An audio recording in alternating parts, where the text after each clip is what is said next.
Why don't you do that right now? Oh, they are.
sign.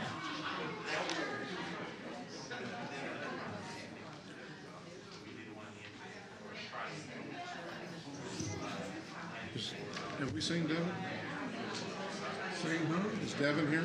Yes, she is.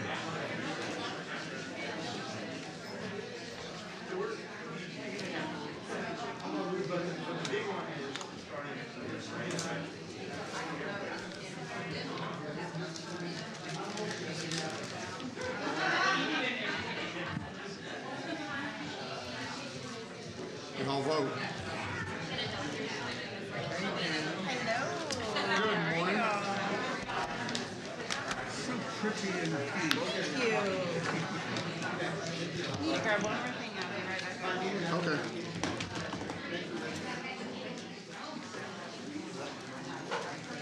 Y'all didn't get caught in any of that craziness or what's going on. No. But I'll tell you, when we went out there, it was amazing the lines. I figured as much. I hadn't looked at it all.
Clerk, call the roll.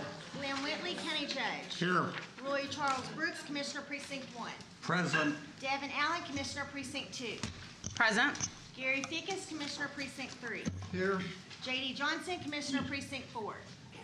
Here. Constitutes a quorum. Thank you. Our invocation today will be delivered by Pastor Roland Johnson of the Primaria Ingalas Bastis. Yeah, I messed this one up altogether. Thank you so much. Would you tell us where you're from? Yes, I bring you greetings for Primera Iglesia Bautista of Keller, Texas. Thank you so much for coming out. Thank you so After the much. invocation, please remain standing for our pledges. Buenos días a todos. Let us pray. Our gracious God, we thank you for the gift of another day. This is a day that you've made, and we're to rejoice and to be glad in it. Let us be mindful today to do your will. We are thankful for those who give themselves to public service. Let your hand of blessing and favor be upon the many Tarrant County employees and their families. We pray for those that work in offices, in warehouses, in social services, in medical facilities, in public safety, in the justice system, and for those that work in maintaining and repairing roads, even in extreme heat. We pray for Commissioners' Court as they convene today to discuss agenda items that will be brought before them. Give them wisdom and a sense of clarity regarding decisions. We also pray that even when there is diversity of opinion and even a robust discussion, that at the end of the day, they will have unity and a continued desire to work together to make Tarrant County a better place to live. This we ask in your name. Amen. Amen. I pledge allegiance to the flag of the United States of America and to the republic for which it stands, one nation under God, indivisible, with liberty and justice for all. Honor the Texas flag. I pledge allegiance to thee, Texas, one state under God, one and indivisible. Pastor, thank you very much for being here today. Mr. Manius.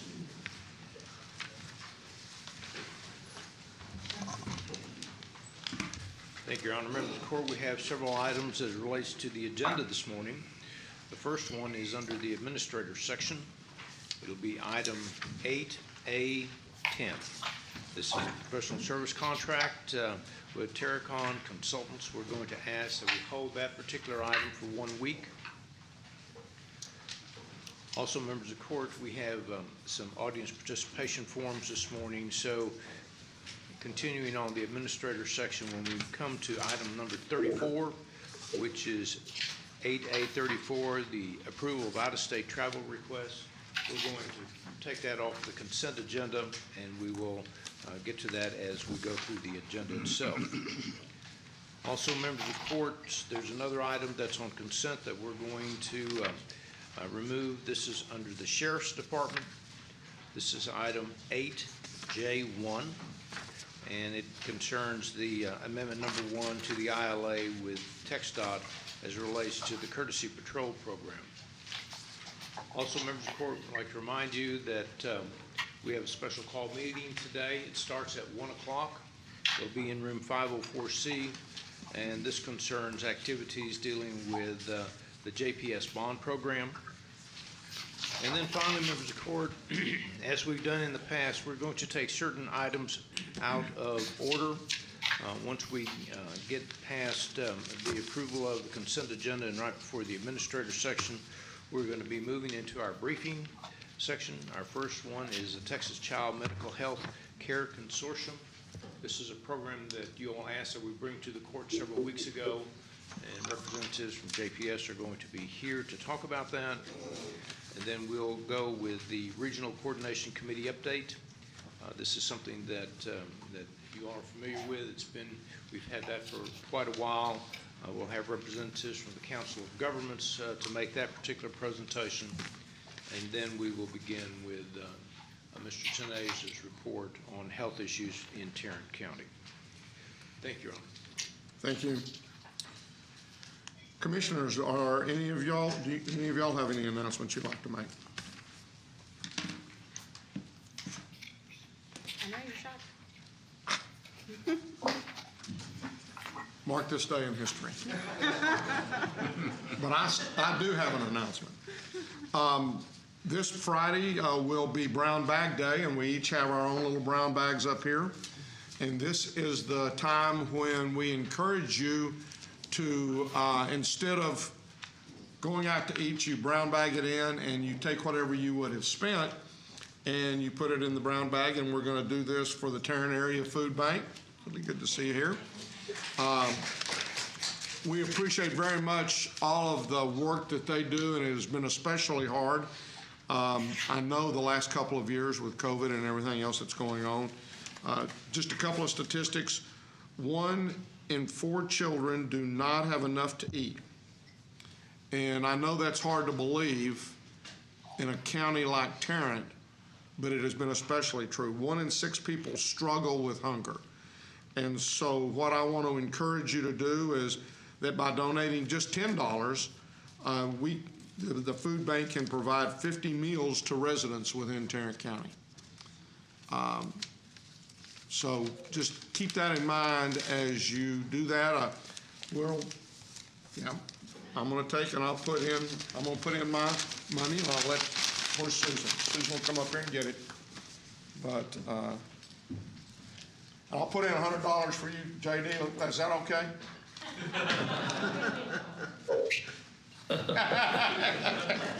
I'll put in my 20, and I'm sure you'll send in whatever you want from that standpoint.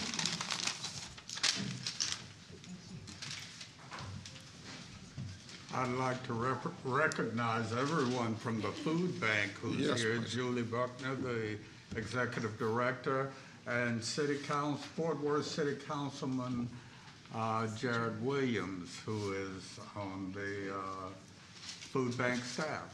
Welcome here today.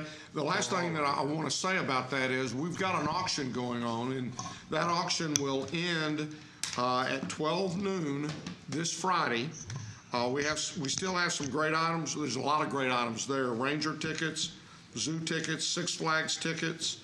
I think Commissioner Fickus has donated. He's got 9 auction items in there. a lot of handcrafted stuff, so go to the website and look. And please feel free to bid on anything, and let's bid it up. The other announcement that I would say is the four of us this past week were at the NACO conference, and we got a lot of information while we were there. And in fact, as we talk about hunger, I remember the speaker for the last day talked about some programs that they put in place to really help feed, and working with local restaurants to help feed people in the general vicinity. There were a lot of great conferences that we had a chance to go to. We learned a lot, and we brought a lot back. And so with that, I would just say I appreciate the county giving us the opportunity to attend and to go to that. Oh, actually, I do have something You to add. do to have that. something. Good. No surprise. Go right ahead. Well, on that, on NACO, so thanks to the support for the outgoing president, Larry Johnson, who's a commissioner in DeKalb County, Georgia, and the support of Commissioner Brooks, I was happy to serve as a vice chair for the large urban county caucus. So there are over 3,000 counties in the nation. And the large urban county caucus is obviously focused on issues that are of importance to Go ahead. large urban counties such as Tarrant. So while my official vice chair service to the LUC has concluded, I still will be very engaged in that caucus. And I also was honored to serve on the election subcommittee, where we provided valuable insight into the elections issues, including some of the federal legislation that's being considered right now.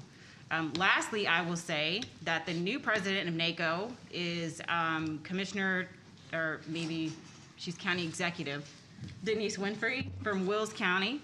And upon being installed as the new president, she became the first African-American woman in 40 years to serve as president of NACO. So some history was made there. Thank you. It's a great conference. Mm-hmm. Very good.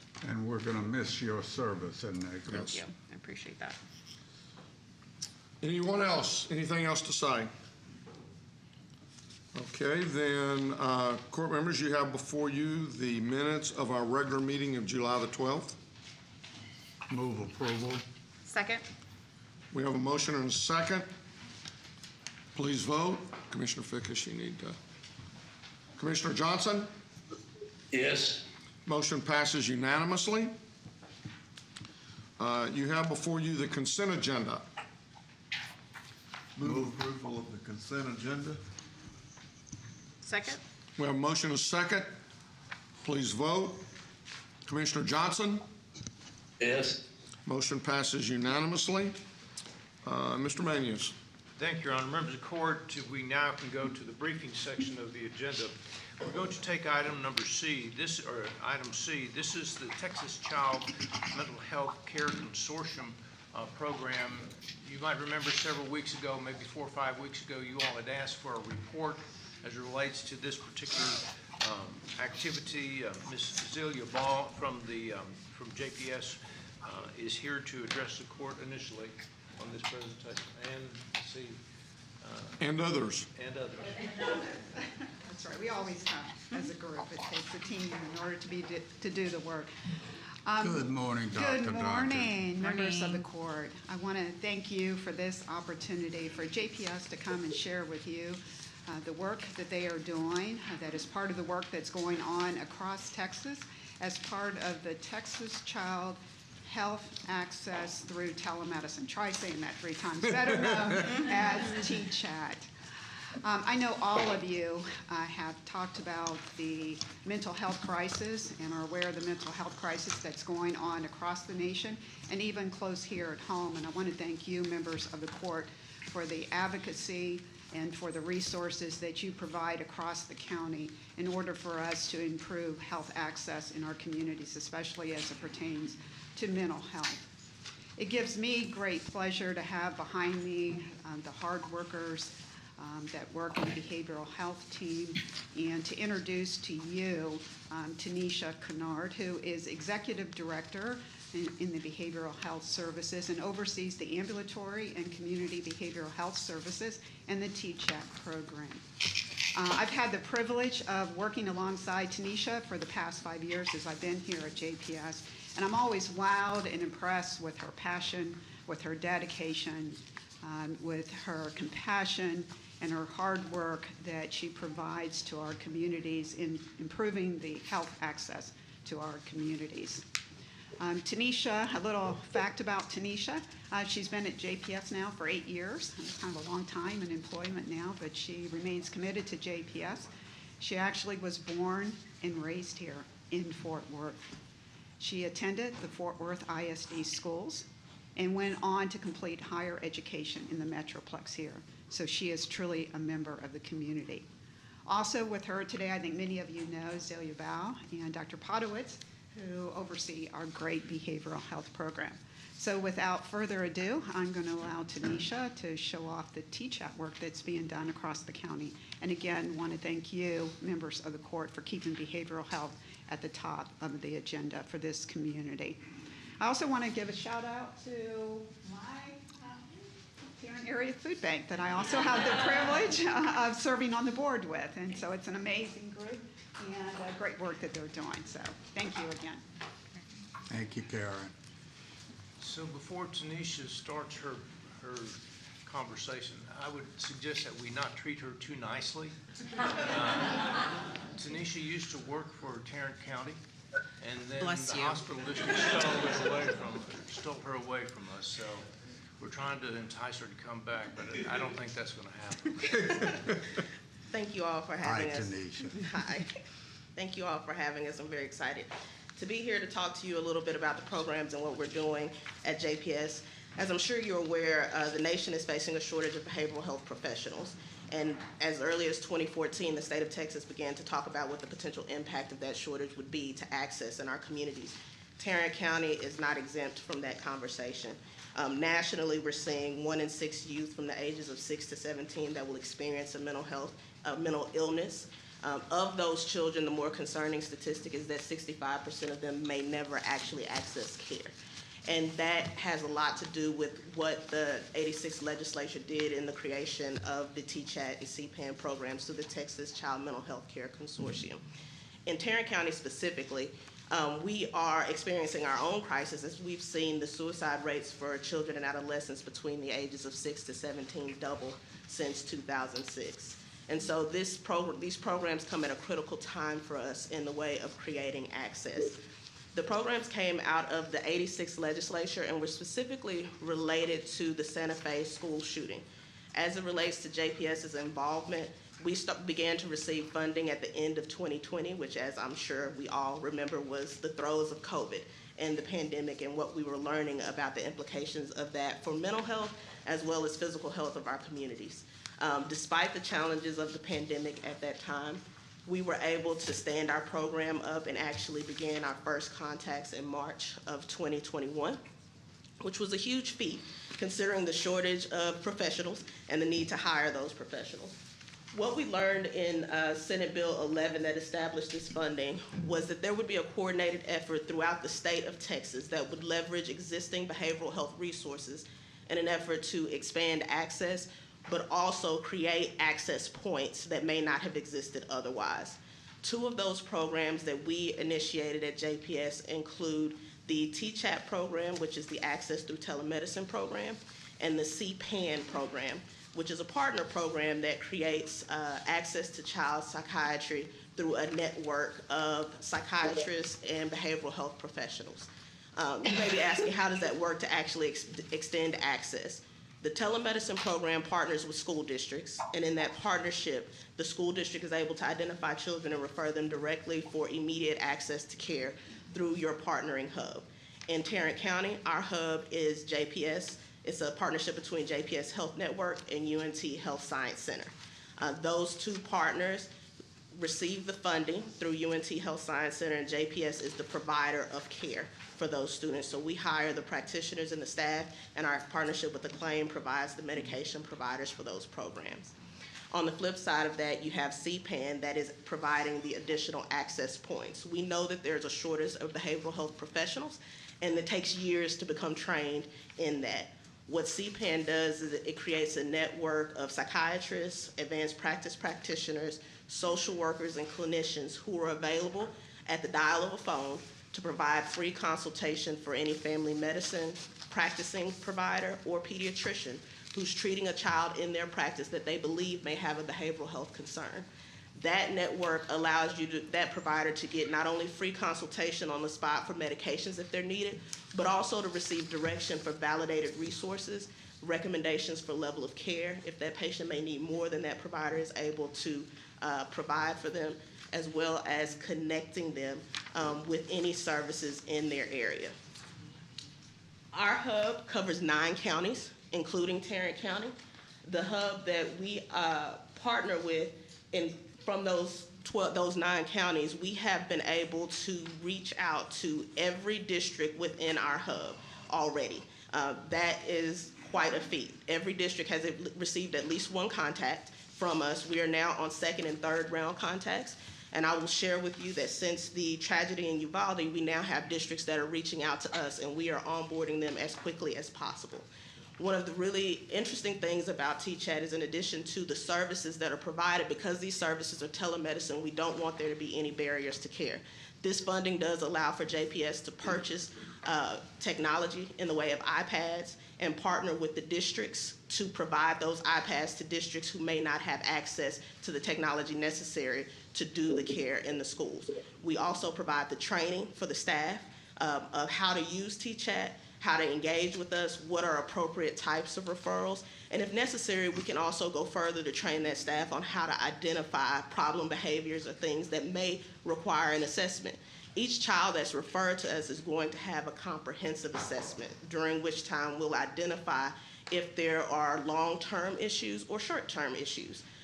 Sometimes there is a pervasive belief that we are prescribing lots of meds. I can tell you that in the population that we've served thus far, almost 90% of our children are benefiting from therapy only. There is a small percentage of children that actually need to move forward to a psychiatrist for medication management, and the program is able to provide that. So to give you some insight as to how we're performing thus far, I don't like to brag, but I am extremely proud of the work that JPS has been able to do with these teams. As I said, we had a late start because of COVID. Regardless of that late start, our CPAN program for that free consultation has already made outreach to all of the family medicine and pediatric practitioners in our catchment area, including Tarrant County.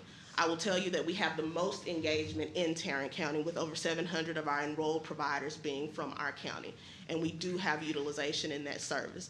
Most of the calls that we get are about specific patients.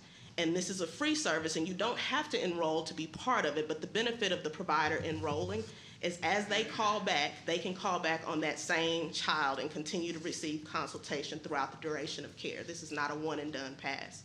We also are able to retain some information so that we can quickly assess the need and provide those resources immediately.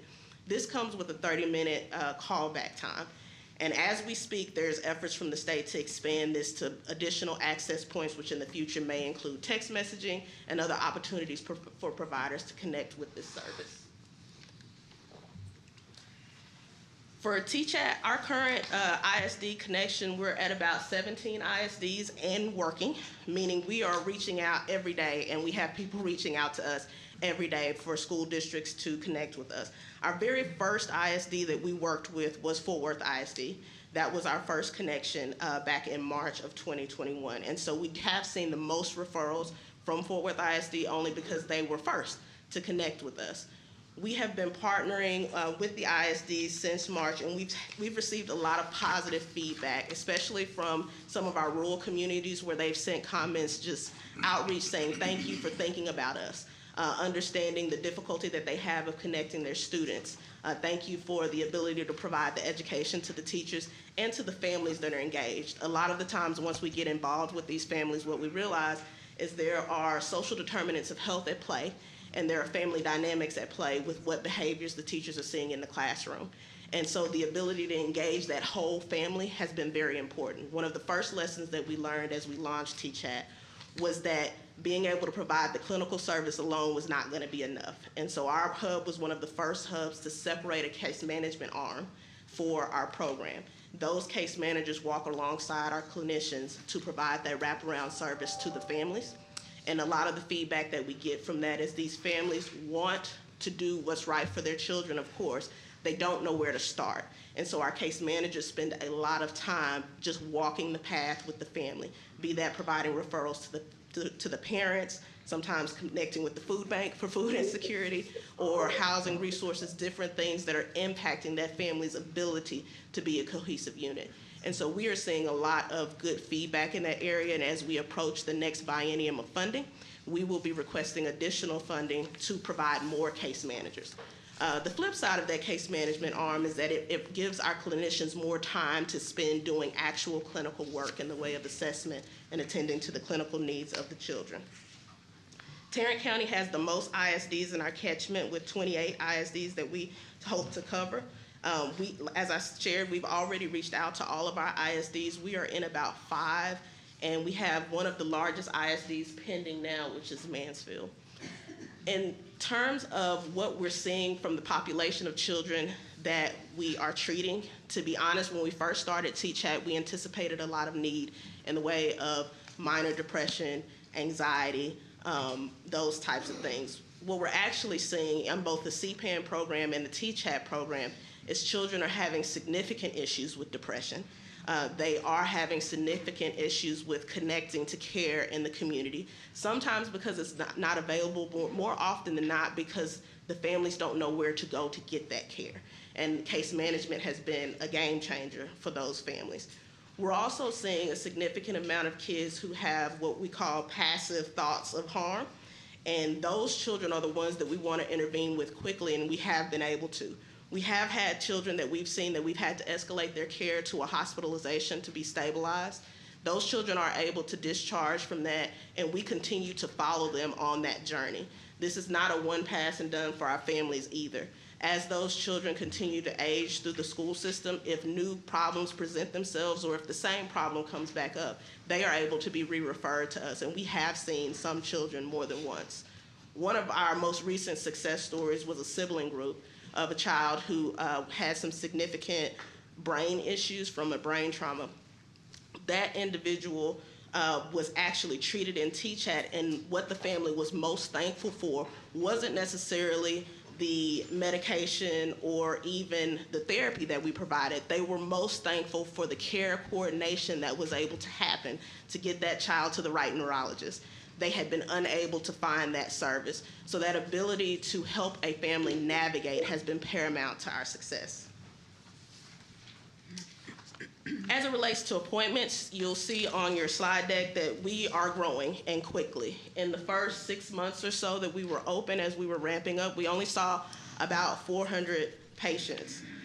In that same period of time, we've more than doubled that caseload so far, and it's growing every day as we get more children referred. What we've done in our hub to expand our services through the summertime, when you typically would see a lull because the schools are closed, we've offered groups for our students, and students are engaging, students and families. We've also offered education opportunities for their parents to be able to talk to them about what they may be seeing, what symptoms to look for, how to cope, things to intervene when they see things not going well. In addition to that, we have an offering right now for additional groups and education for teachers that we've started this summer as well. So we will continue to be innovative in that way and engaging people year-round as these programs continue to grow. So one of the questions that I often get is what happens to these children after they complete their T-Chat services. For most of these kids, a good portion of them actually return to the community and don't need additional care. But for those that do, a lot of those children end up discharging to MHMR in some cases for ongoing case management and care. Some of them end up at JPS in our behavioral health clinics for continued care. Most of them, though, will end up with a community therapist connection that will continue the therapeutic intervention that we've been able to provide. As I said, 88% plus of our students are benefiting from therapy only, and a lot of benefit is coming from the family engagement portion of the services that we are able to provide as we teach families how to better communicate, how to engage, and direct them to community resources that help with some of those social determinants that are impacting the mental health of the family as a whole. I believe that is my last slide. Tanisha, It is. Dr. Podowitz, Nice to see you, Commissioner. I haven't seen you in a couple of years. I guess COVID has intervened in our relationship, but it's always good to see you. The consortium that the state of Texas put together is probably one of the most innovative things that Texas has done. In fact, it is a model now for a lot of the country. We modeled the TCHAT off of a Connecticut model, but we are now surpassing them in terms of our sophistication. I just want to mention that the consortium has 5 different arms, and TCHAT and CPAN are 2 of the arms.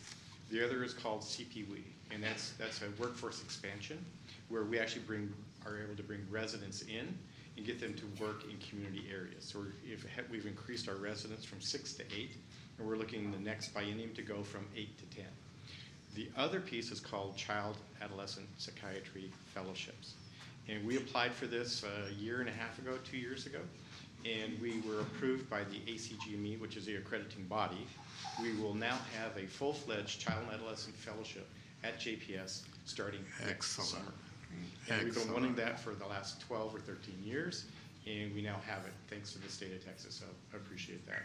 The other piece is to do research on child and adolescent. We're looking at depression and trauma, and those are separate from all of the people we see in TCHAT and from CPAN. So by legislation, we do not do any research on any of the patients we see in TCHAT. These are patients that are subjects independently from the community for those. And we are back and forth between Tarrant County and Dallas County, UNT and UT Southwestern being number 1 and number 2, or number 2 and number 1 in terms of recruitment for the state. Very good. Wow. Questions? This is an incredible program. I am so glad that we can claim it here in Tarrant County, and thanks to all of you for your leadership. And Dr. Duncan, good job. Let me ask one question with regard, when you get into the schools, I know there's a foundation, the Elizabeth Harris Foundation, I believe, that works a lot with the schools. Are you doing any collaboration or coordination with them in that regard? That's a great question, Judge. And I actually had a meeting with Tom Harris and their new executive director last week. And when the new executive director comes on board, we are going to look at partnerships, because there are certainly synergies that are created between what we're doing in the school and also what the Jordan Elizabeth Harris Foundation is doing. And I know also we have, here in the county, probably a couple of months ago, we did a pilot on mental health first aid, and I know MHMR also has been very familiar and has used that. Have we looked at trying to expand that within the county too? Well, the consortium from the state is very specific about how we employ their dollars. So the first aid is something that we're actually looking at in another project, which we're working with Harvard on to create, yes, the big ivory tower of Harvard, to create a relationship with community members, and part of that training will be part of the first aid. So as a county, we are all looking to take care of children however we can, and we all have different levels of service. So first aid is one of identification, and so TCHAT in the school can be that next level up, because we may not be able to get the person into an appointment to see a therapist or to see a physician, where TCHAT gives us that platform to be able to do that. So what Elizabeth Harris and those do, they can identify and they can help at the ground level, but there's that next level up in terms of the patient care. And I want to applaud you also, just because as we went through the bond package 4 years ago, I mean, the key there, one of the top priority that the Blue Ribbon Committee set aside was mental health. I know you're doing that as we're, you know, we've got the land now for our Southwest Medical Home. That, in all of our medical homes, I think will have components, significant components for mental health. And I hope that we can get to the point to where we do away with all of the stigma associated with that. And I've even said this to our health plan. I would like to see us, we already say you can have a annual physical every year to look at the shoulders down. I would like to see us also look at encouraging and being willing to pay for from the shoulders up on an annual exam so that people can get used to the fact that, you know, it's not a problem if you're looking at a mental health checkup every year. Absolutely, and I think it's important as well, Judge, not only with the medical homes, but in the work that we do and what the other wonderful agencies in Tarrant County do with regards to mental health that we partner with is looking at where can we open up access points that reduce stigma, and how does that look like in each community?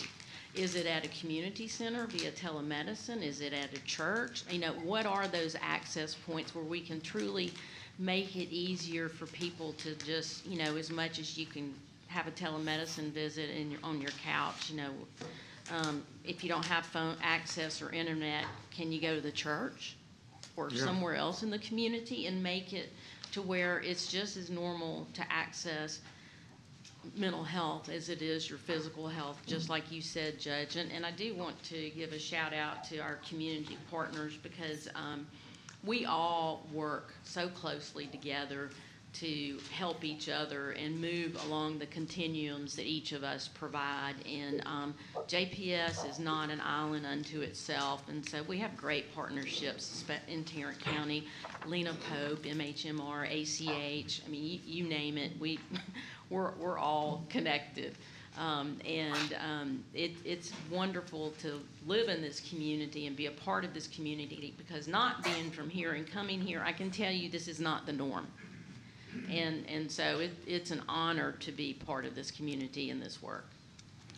I just want to congratulate you for recognizing the impact of the social determinants of health upon mental health, especially for children.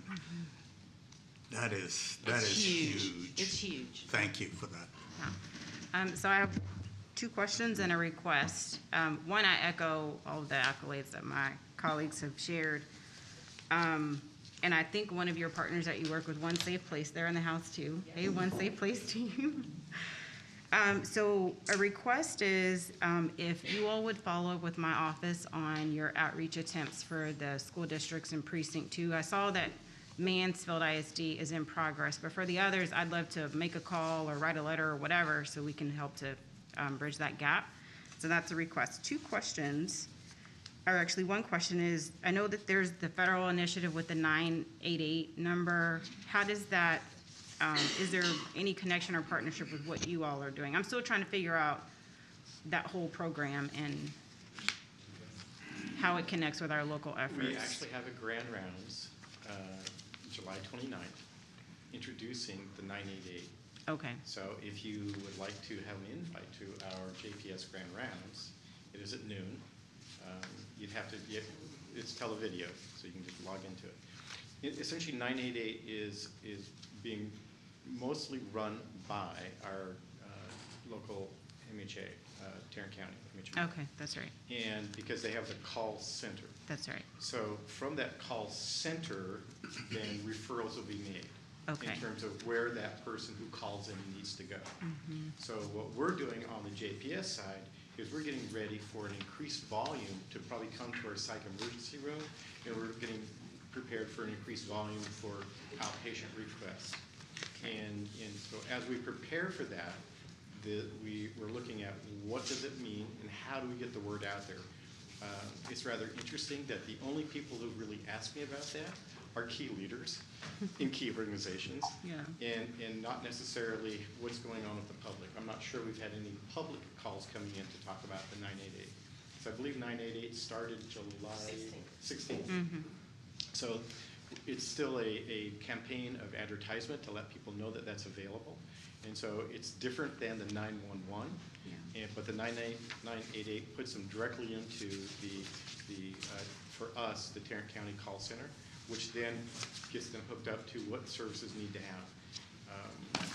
Does That does answer my question. And then my second question was, you'd mentioned the support from the state, and obviously, we develop our legislative agenda and things that we want to advocate for. So I think we should add this to our legislative agenda to make sure that we're getting as much for the work that y'all are doing from the state as we can. Thank you, Commissioner. I will say that the state consortium and the Senate Bill 11 have been great to work with, especially with funding requests. Obviously, we're going to ask for additional funding in the next biennium as well, but we appreciate your help. Yep, very good. Thank you. Thank you all very much. Good seeing you guys. Members of court, we can now go to item B under briefing. This is the Regional Coordination Committee update. Mr. Skinner is here to introduce this to the court at this time. Good morning, Judge. Good morning. Today we'd like to give an update on the activities of the Regional Coordination Committee. As you may recall, this committee is made up of representatives from the local municipalities surrounding the Joint Reserve Base, and Tarrant County is a part of that as well. Alice Moore of Precinct 4 and I are the representatives on the RCC. And so we have with us today Mr. Paul Payne and Amanda Wilson from the North Central Texas Council of Governments. They will give you an update on the activities of the RCC. While Paul is coming up, I just want to let you know I've provided each of you with some of these handouts related to the joint land use study. Commissioner Johnson will make sure you have those as well for your office. So we'll be discussing some of those matters as well. So I'm going to turn it over to Paul. And Amanda.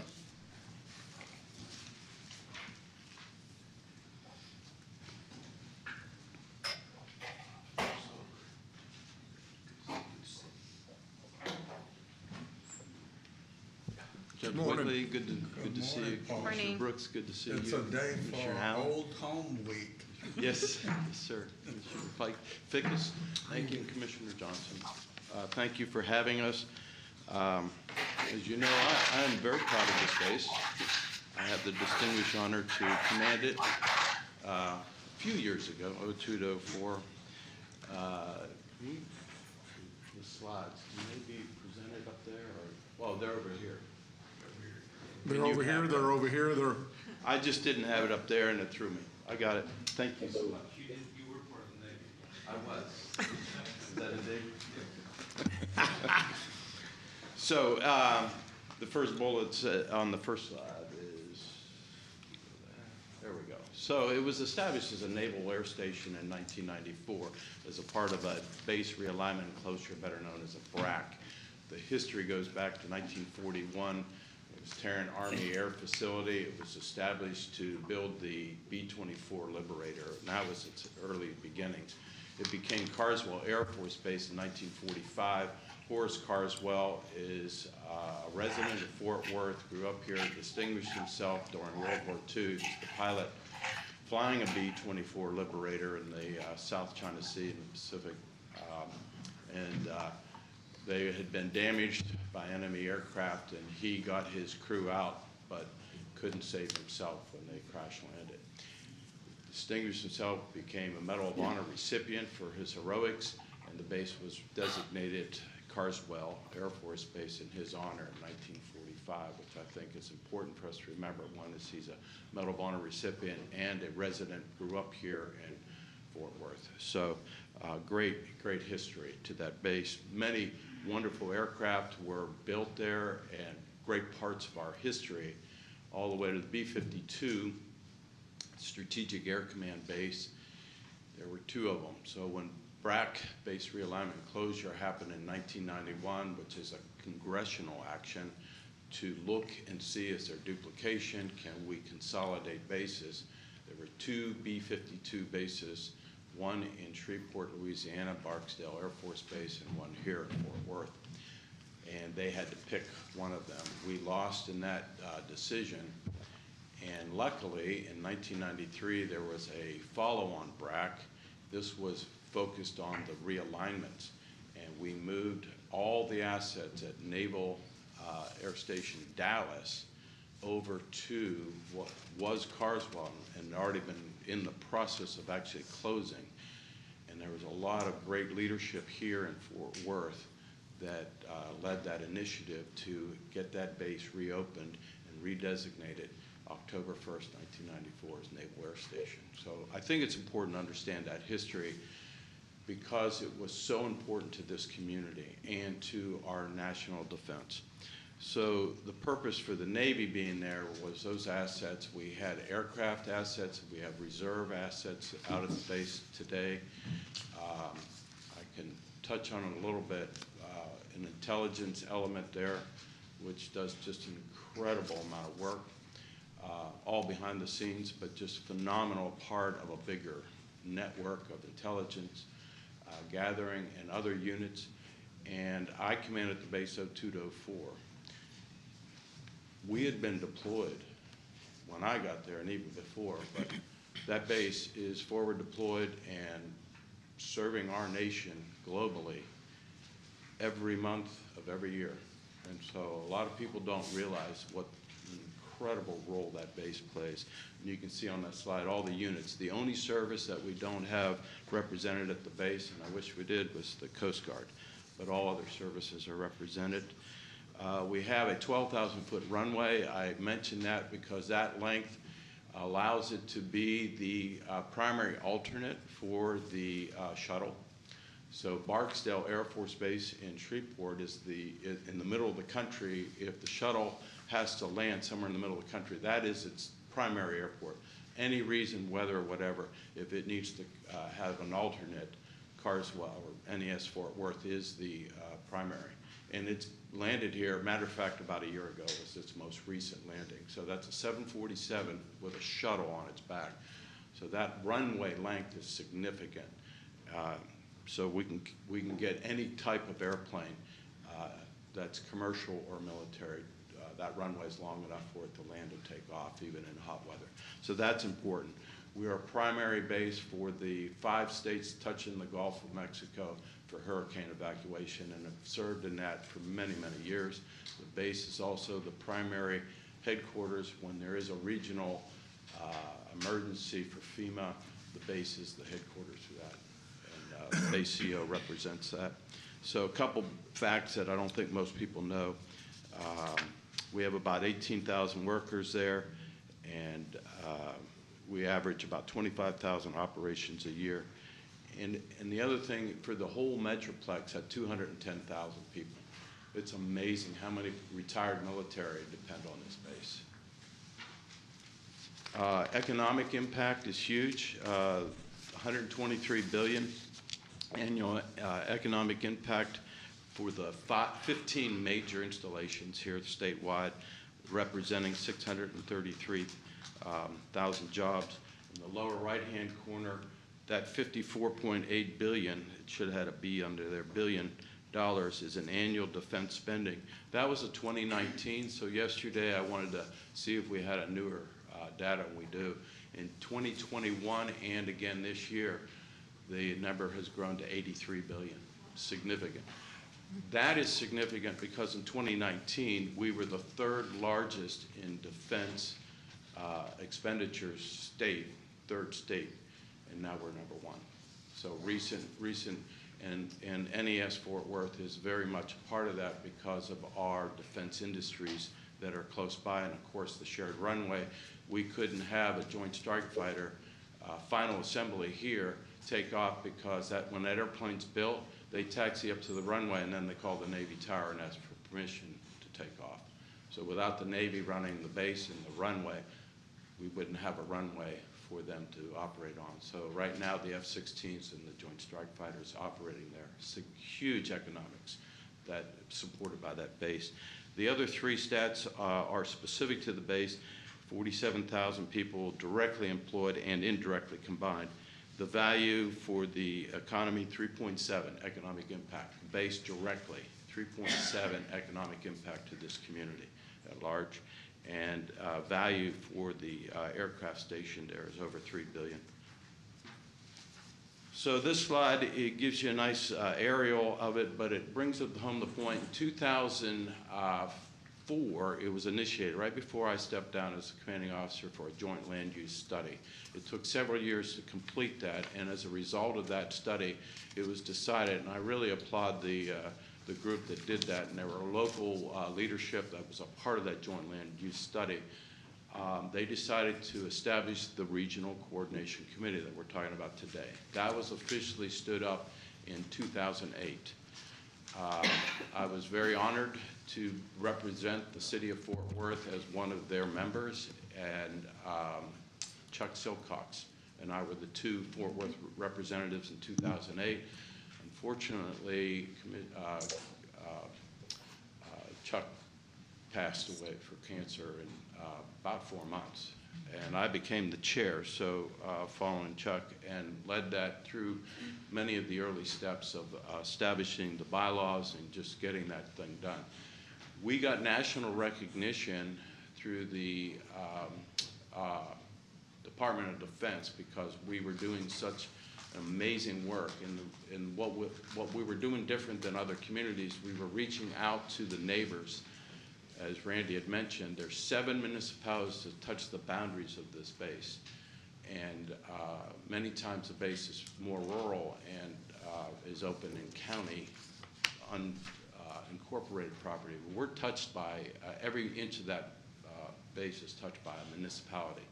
And 7 municipalities are on this RCC, and we opened up the base to give them briefings.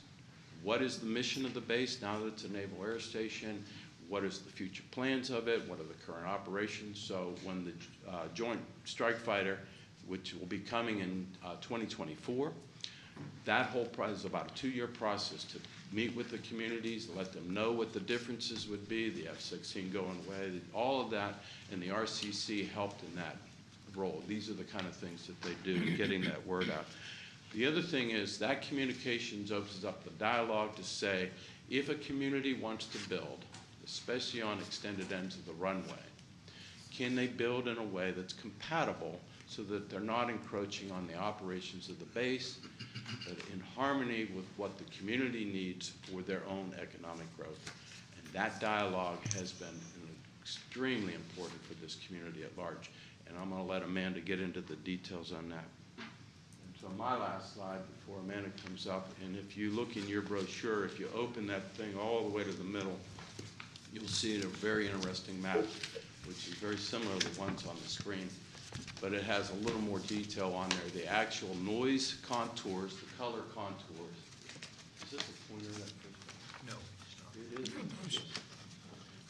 You do, but it It's won't not very point on the bright. screen. It's not very bright. So the colored contours are the noise contours. So we are concerned about the noise that the airplanes are making and the compatible development and stuff. So we work very closely with the communities on that. And then on the extended end of the runways, there are colored boxes. So the first box is in red, that's a clear zone, where you don't want anything developed whatsoever. The next 2 boxes are the APC, accident potential zones. And those zones should be minimized density. Does that make sense? So if you're taking off or landing, and unfortunately last year we had a large, it was a bird, go down the intake of one of our Navy trainer jets. So dual intake, but a single engine. And when it went down, it was a catastrophic failure of the engine. And the 2 pilots had to eject. And it was right in a neighborhood area. And luckily, nobody on the ground was hurt. But that's what these zones do. And so our communicating and working with the communities helps so that we develop in a way that we protect our community. So I wanted to highlight that. And then I'll turn over details for the actual RCC and what they do is Amanda Wilson with the company. Morning, Amanda. Welcome. Thank Thank you. Thanks for Morning. having us here. So the RCC was formed, as Paul mentioned, in 2008 following our first joint land use study. He said it was started in 2004. So we looked at what are all the issues of compatibility, and it was determined that this committee should be formed. It's made up of the 7 surrounding cities and Tarrant County. And really we meet quarterly and talk about these compatible development issues, what's going on at the base, what are the cities have going on as far as development. And we've kind of evolved over time because, we've been meeting for 14 years now, so, the trust has been gained, and, really it's more of an ongoing communication forum that we found. The committee really looks at, I think, this from 2 sides. So we're wanting to establish the compatible development so that we keep the base there, right? We're not encroaching on the base. It can continue its military mission, as Paul mentioned, how critical it is. But we're also looking on the community side. What can we do to improve the quality of life for those residents who do live by, that major employer, a major noise contributor, and that sort of thing. So those are the 2 sides that the RCC is looking at. At the time that the RCC was created, all of those 7 cities plus Tarrant County adopted a resolution to provide support and become a member. So they do take votes from time to time. We don't get into anything really controversial there, but what they do is they've overseen the implementation of the joint land use study recommendations. So that first study that finished in 2008, we had 18 recommendations. Those are all either completed or underway at this time. We did have a second study. It completed in 2018. We did that study to update all of the compatible development recommendations around NAS Fort Worth, but we also looked at several National Guard facilities in North Texas as well. So that study produced over 150 recommendations region-wide and several at each of the installation. So we've been working through the implementation now of those new recommendations. And COG is really here. We provide the administrative support. We staff this. We put the agendas together. We send out the materials. And for the past probably 6 years or so, COG has funded that. So we don't ask for funding contributions from the RCC members other than hosting a meeting once every other year and providing a bit of refreshments for those meetings. But really, as Paul mentioned, we've gotten a lot of credit as being an early adopter of this community model to look at compatible development, and the Department of Defense has funded both of those 2 joint land use studies, and then they're currently funding the Council of Governments for a grant to implement the recommendations from the most recent study. And so they look to us to provide examples. And on that map that Paul said in your brochure, you'll see some of the key successes. The city of Fort Worth has adopted a zoning overlay where in those accident potential zones, only new development that is compatible with the Navy guidelines will be allowed to go forward. So that's been really key. Fort Worth and Benbrook both have noise ordinances as well, so you have to add sound insulation if you're within those noise contours, and so that will help the interior, livability of a home. And Lake Worth recently passed a zoning overlay in their northern accident potential zone to rezone that from residential to industrial that would be more compatible in those. But it's important to note that this isn't a no-growth strategy. Obviously, these are really growing cities, so it's not saying no. It's saying what is most compatible and what will be best for the people who have to live and work in there to make them safe and comfortable in their homes. So really, we're a resource for stakeholders. We have a lot of homeowners associations who will come to the RCC meetings and learn more about what is happening at the base and what types of development are there. And then, really, we're here. The Council of Governments supports this because NAS Fort Worth is such a big economic generator. We've done a lot of work around there on transportation projects as well. We have a lot of those going. The Regional Transportation Council is funding several of those projects. So it's been a really great forum to bring attention to that part of Tarrant County. Just here's a couple of things that I won't go through this in the interest of time, but I'll talk about a couple. I mentioned those zoning overlays in Fort Worth, Benbrook, and Lake Worth. We're working with some of the additional cities to see can they bring those same types of compatible development strategies to their zoning or building code ordinances. And then we're creating a welcome packet. We have a lot of new residents out in this area. A lot of people, over the years used to, be retired or work at the NAS Fort Worth or work at Lockheed or their predecessors, but we're seeing now it's people really not connected with the base moving there, so they might not understand the importance or why they're hearing, a really loud jet every few minutes. So we want to help people understand what that's going to be like. We're creating print and digital versions, and we'll be translating those into at least Spanish as well, so all residents can understand that.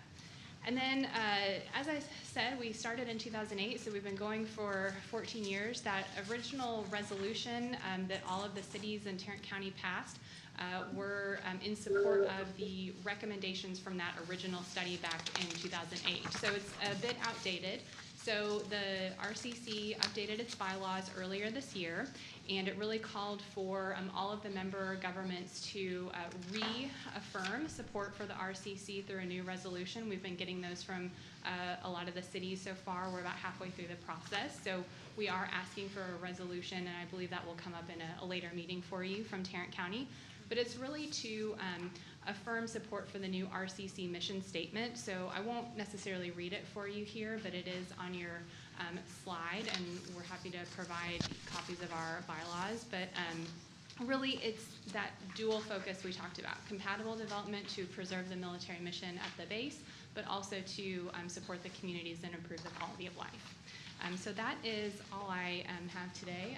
We do have our contact information. Dan Kessler also works very closely on this project. He would have loved to be here today, but had another meeting. So Paul and I, I'm sorry you got the B team, but hopefully we did well. Not at all. Not at all. Amanda's done a great job Yes. for us at COG, not only through this, but also through other legislative stuff. Let me, one question.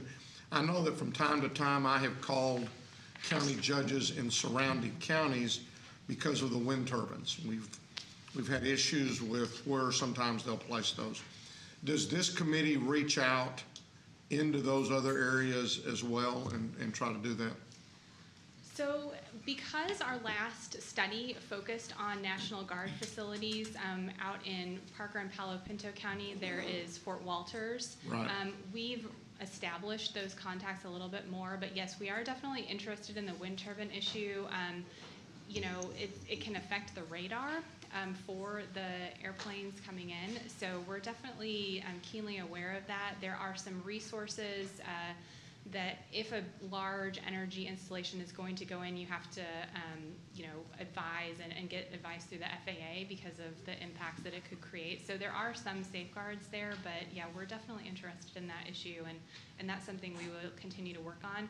One interesting thing that we've been doing through our current grant is working with other areas of Texas who have joint land use studies and work on compatible development, so in San Antonio and Abilene and all those, and the practitioners who are doing this compatible development work, we're meeting quarterly, and Good. So we're talking through these kinds of broader issues that don't just relate to the one installation. And I know they've worked with the state quite a bit, and the state legislature's been very good to Yes, assist and them. there's also a tool that's been done through the Texas A&M, one of their institutes, but they have a wind energy resource guide, like a mapping tool. So you, as an energy developer, could go in and put a little point on a map, and it would tell you should contact this person at this base for more information about the impact. So that's available Great. as well. Paul? I just want to add one point.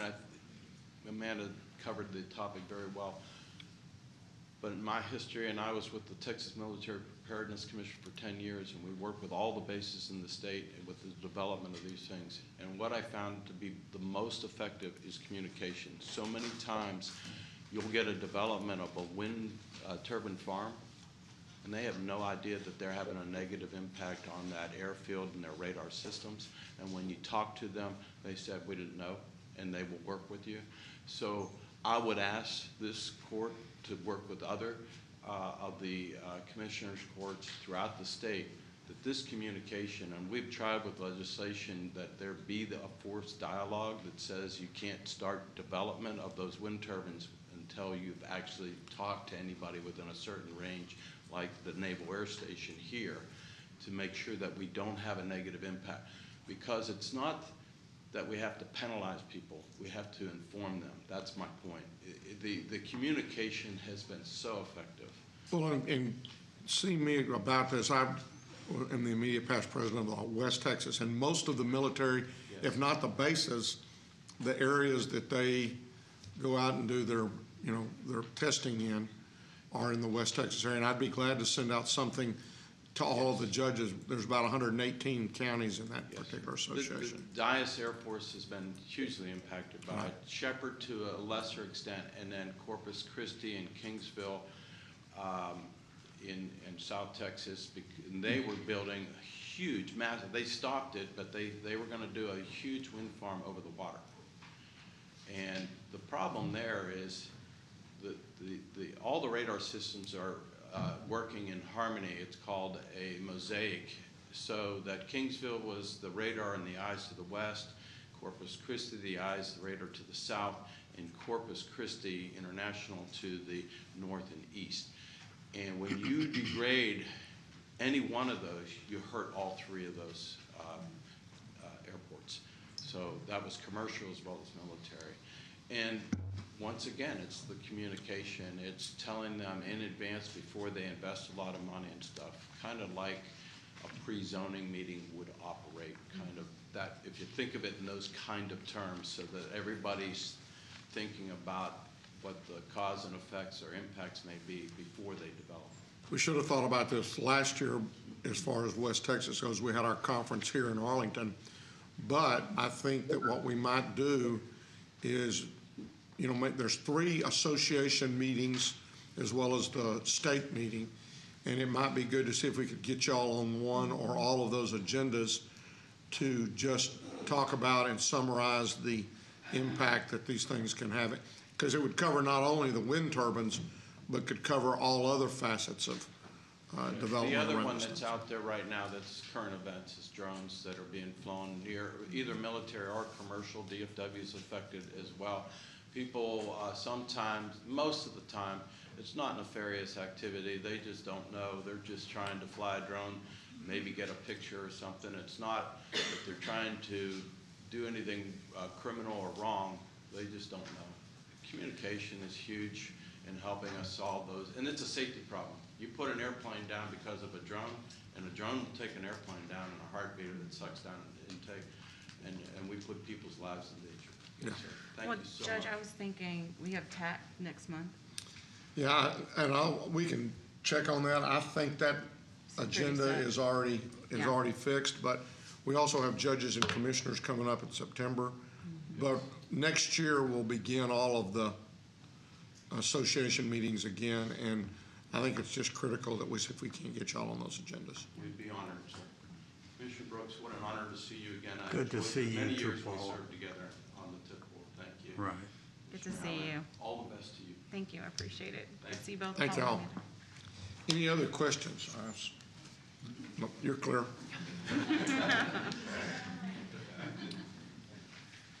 Members of the court, we can go now to item A under briefing. This is the current and emerging health issues. Mr. Tays is here to address the court at this time. Good morning, Your Honor, members of the court. Good morning. Good morning, Denny. Got a quick update on 3 or 4 different issues.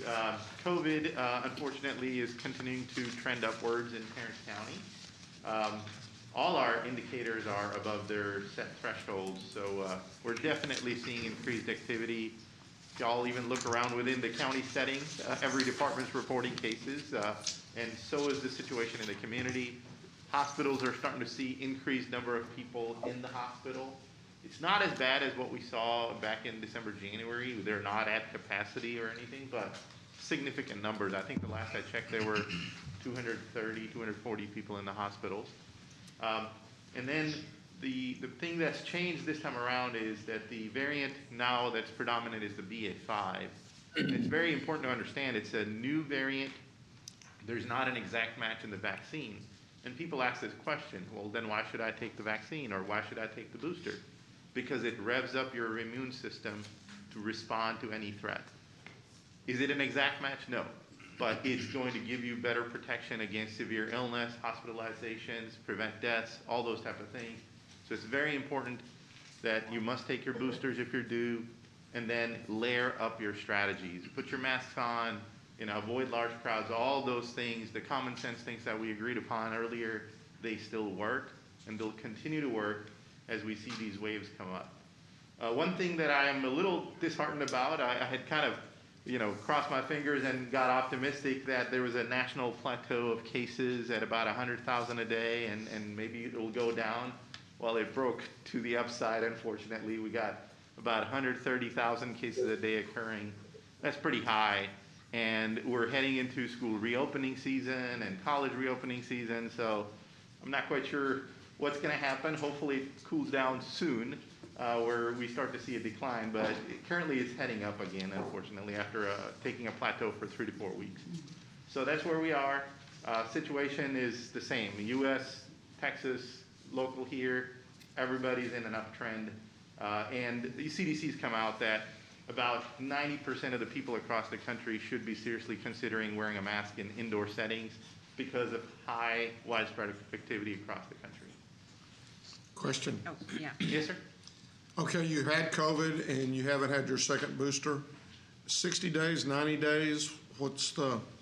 So typical guidance is about 90 days. That is more because a lot of people, when they take a booster after having COVID, they get that strong immune reaction.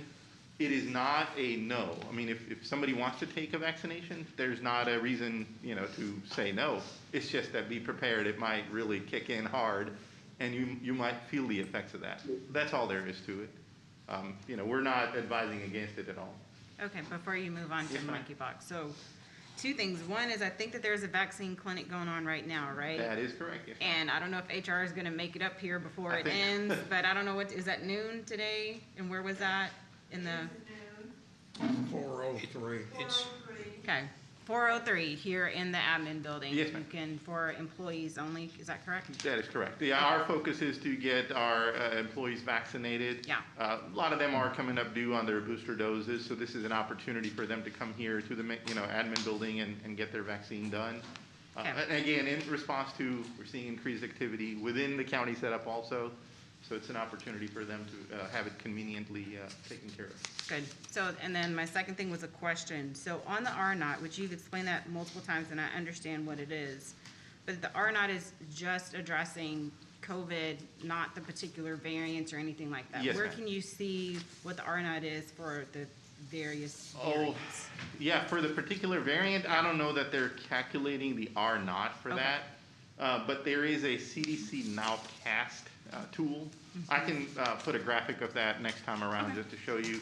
But that's where we get our latest data on what proportion of variants are in the community and which one's predominant. We sort of extrapolate because they don't go down to the county level. They have Texas covered as part of a region, and it's 78% in that region, and nationwide it's 75 to 80%. So that's where I get my numbers. Approximately 80% is Omicron BA.5. Okay, great. Thank you. All right, so quick update on monkeypox. So the first interesting news is WHO did declare a global public health emergency of international concern.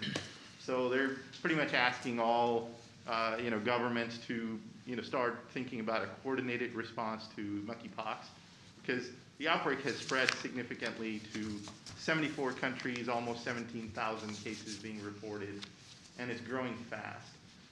U.S. has about 2,900 cases in about 44 states, and it's a significant increase. The chart here shows 12 for Tarrant County, but this morning's data actually shows 17. And if people have not caught on, we are posting these numbers daily on our website, tarrantcounty.com/monkeypox. So it's got the case table, and it's got information on monkeypox and the resources available. And if people are interested, it's got links to the CDC website for global and U.S. maps and all those types of things. Thanks to Commissioner Brooks, he advocated for us last week. We were having a little trouble trying to get some vaccine, but we did get a total of about maybe 120 doses. 100 arrived recently. We've used about 17 of those or 15 of those. Part of the limitation we're being told is Texas is currently in a Tier 2 state. We can only utilize those for post-exposure prophylaxis. As the case counts grow, we expect to get to a tier 1 level where we can, do a little bit more wider outreach with the vaccine. But again, big thanks to Commissioner Brooks, because otherwise we'd still be waiting. So we appreciate that help. So that's the quick update on monkeypox, and I'll pause for any questions on that. What resources are available in Tarrant County for testing? Yes, sir. And for receipt of the vaccine post-infection?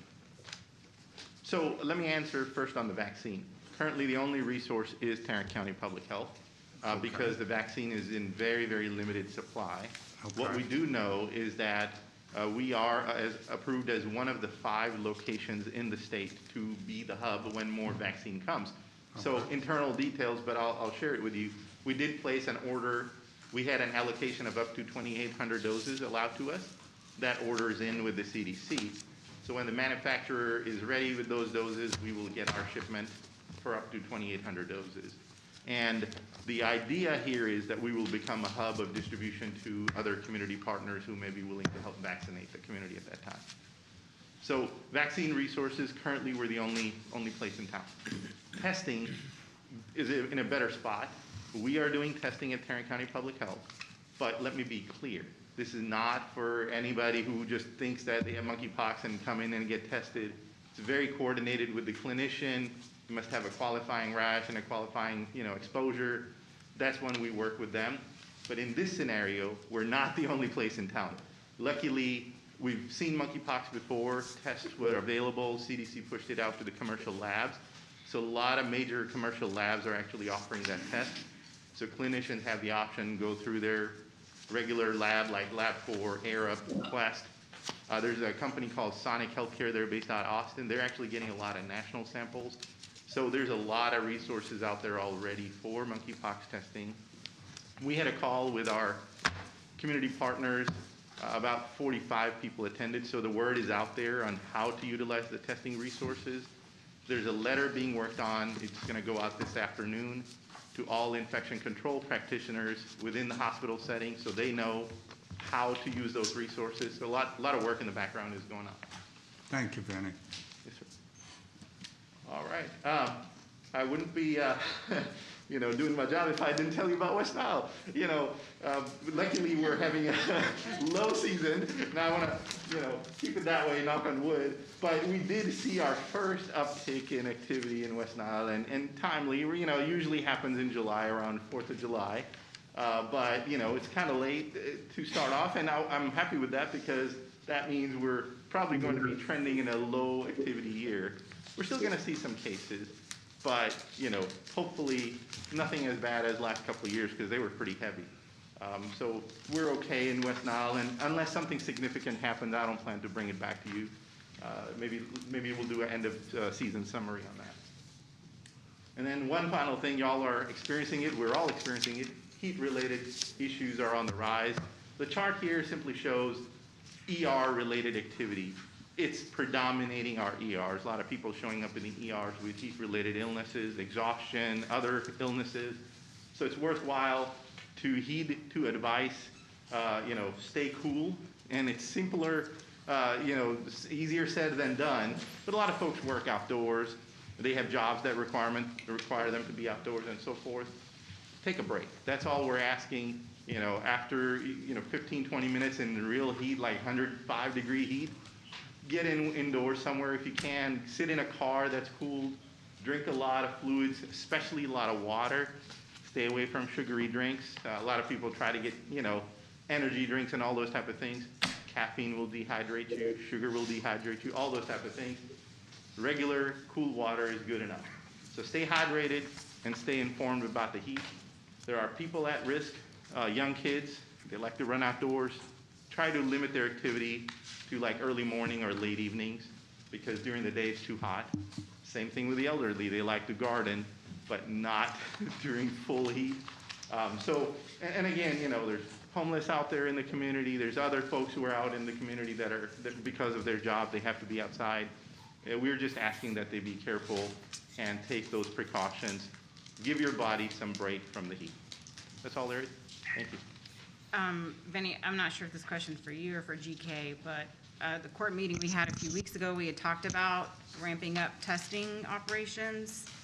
So I'm disappointed to see that we don't have any of that in this presentation. So when were we going to talk about that, and what's the plan? On the testing for the COVID or for? For COVID. Okay. So we have had discussions, and while we're looking at some contract programs that we can do. Also, what we're seeing is that there hasn't been a real uptick in testing for COVID. There's been some, but not anything that we've experienced in the past. And we're looking at some private operations. We did find out, and it's pretty obvious that most of the pharmacies that we have, that they are still providing testing, and we work with our pharmacies to ensure that it's not just for individuals that have insurance. We're still trying to work through that amount, but we can get you some better numbers if you'd like, if that's what you're looking for. That'd be great. Okay, great. Yeah.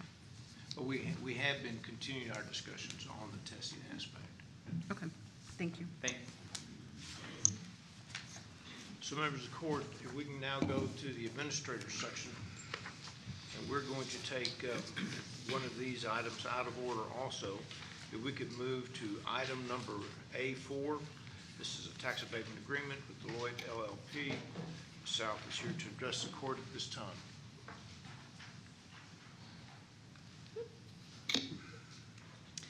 Good morning. Good morning. Good morning. So as you all will recall, about a month ago, Deloitte was here and they provided a briefing on their expansion of their DU campus. And today we have brought back before you the tax abatement agreement for the next phase in that campus expansion. So just a quick history again. Deloitte is the largest professional services firm in the world, providing audit, tax, consulting, and financial advisory services for clients, and also serves as a central training and leadership development and innovation center for new hires, senior leadership, and key public and private leaders. So the initial Deloitte University development was approved for tax abatement by the county in 2008. And that 10-year tax abatement expires this year, and it will bring approximately $130 million back on our tax rolls. The new facility will be a minimum of 300,000 square feet and will include guest rooms, fitness centers, innovation and learning facilities, along with many other amenities.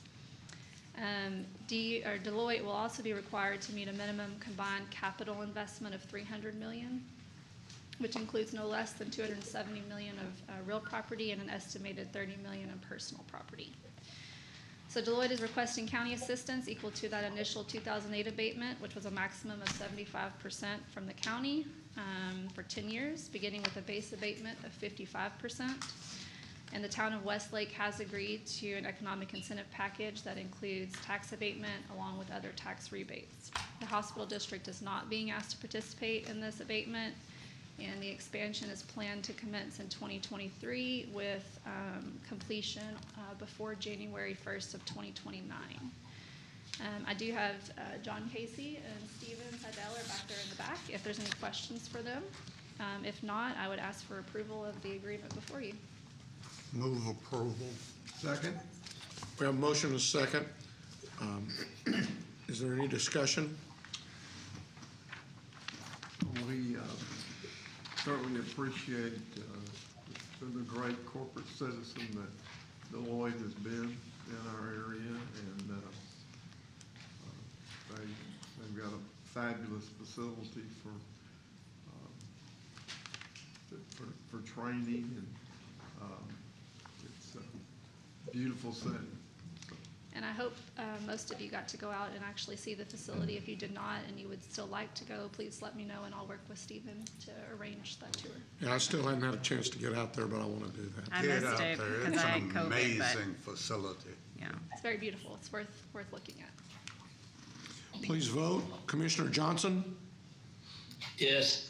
Motion passes unanimously. Thank you. Megan, on some of these types of developments, especially like on this one, I'm assuming that they pay hotel, maybe room tax when it's I don't know if it's segregated out between when it's their people versus when it's other.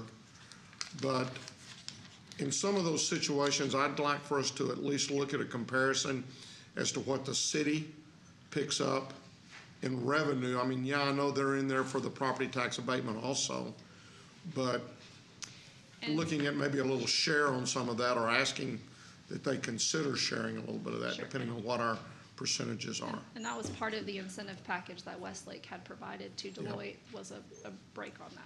So, just so you know. But yes, we'll look at that. Thank you. Thanks, Megan. Members of the court, now we can go to item number 1 under the administrator section. Ms. Camarena was going to do items 1, 2, and 3. Good morning, Judge and Commissioners. Morning. Morning. Kristen. Under item 1, we are asking the court to receive and file the weekly COVID programs report. Move to receive and file. Second, but I need a minute right quick.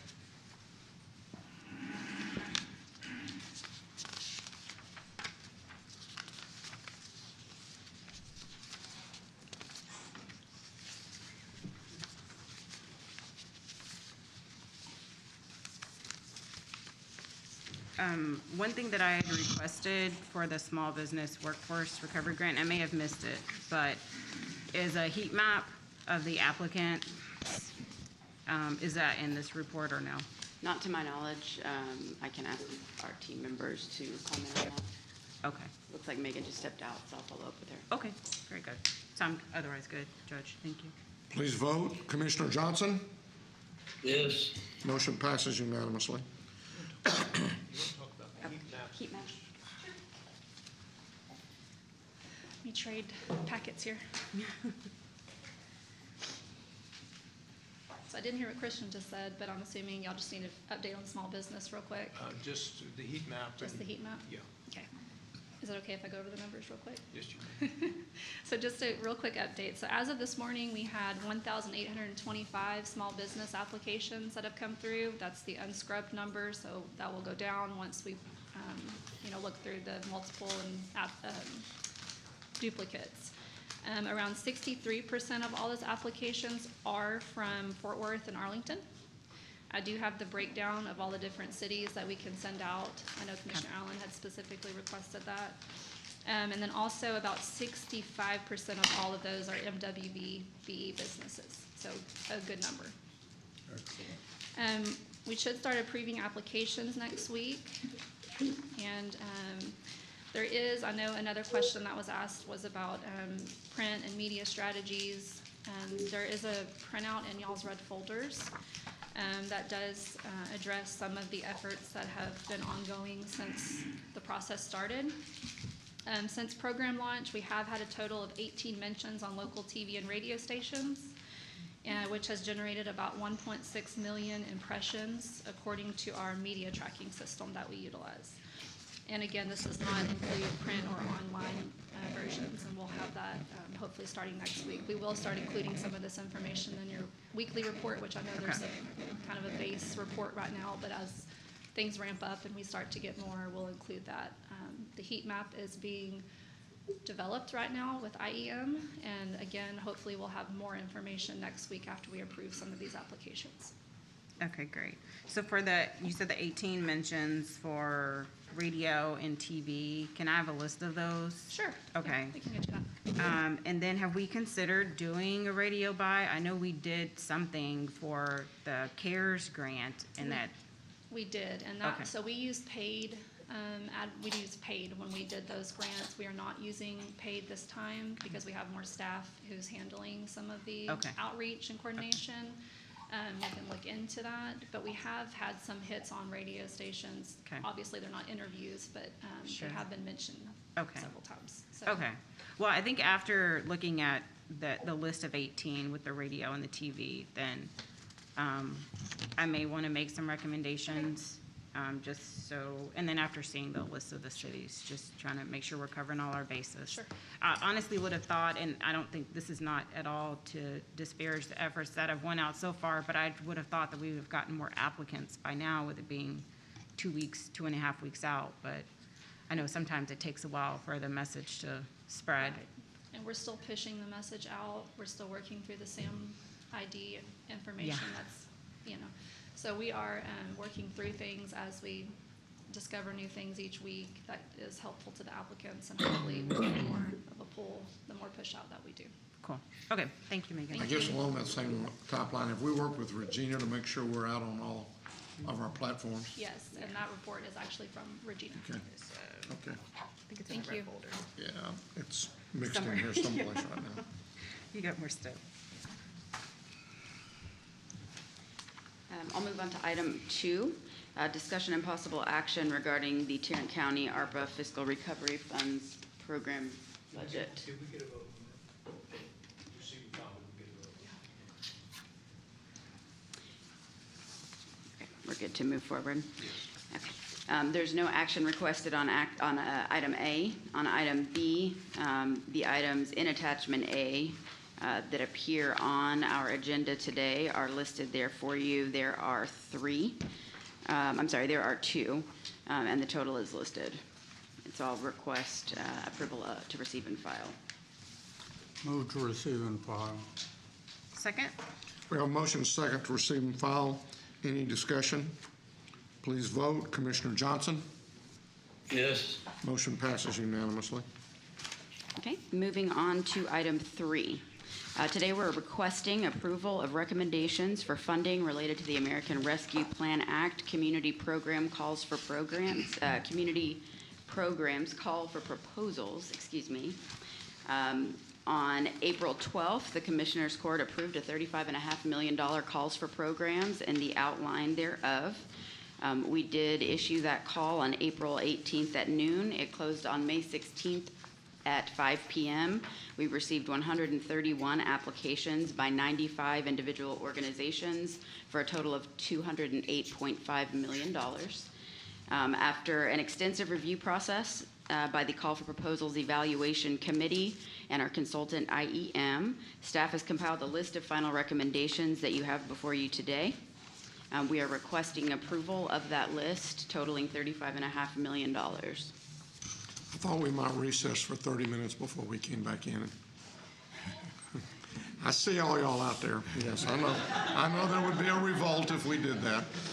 No, I want to thank Kristen and Russell and the committee for helping to weed through those proposals and rank them so that we could get to the point of approval. I think y'all did an outstanding job in spreading the money around among various issue categories and geographically. Great job, and I move approval of the committee recommendations. Second. We have a motion and a second. The thing that I want to do, and this is one of the things that we have said from the very beginning, that we wanted these dollars to certainly help a lot of our nonprofits in the expansion of their infrastructure, but we also wanted to leverage. And if you look at this, while we're recommending 35.5, the entities have gone out because I think of our emphasis on leveraging, and we have an anticipated match already for that 35.5 of about another 26 million. And I don't think we're through yet. I think there's a number on here that as they see that money come from the county, or as we do those contracts, that's gonna really encourage other organizations to get in and match. That was our goal from the beginning. If we could take a lot of our $408 million and duplicate that for at least $1 for $1, then that's fantastic. I think in many instances we may be able to do more than that, and that's what I want to applaud, not only our committee for looking at as we were going forward, but the different agencies who heard what we were emphasizing and went out and made the attempt to get other dollars to come in, as opposed to just taking the dollars that we were going to give them and being satisfied with that. Any other discussion, comments? Please vote. Commissioner Johnson? Yes. Motion passes unanimously. Thank you. Again, congratulations. Thank y'all.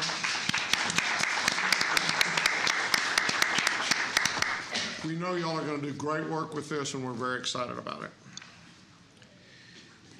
Members of the court, if we can now go to item number 34 under the administrator section. This is one that we pulled off of the consent agenda. Staff is requesting that the Commissioners Court approve the out-of-state travel requests as denoted in your court communication. Move approval. Second? We have a motion and a second. As Mr. Manius indicated, we do have an audience participation on this particular item. Mr. Tomaclassi, come forward, please.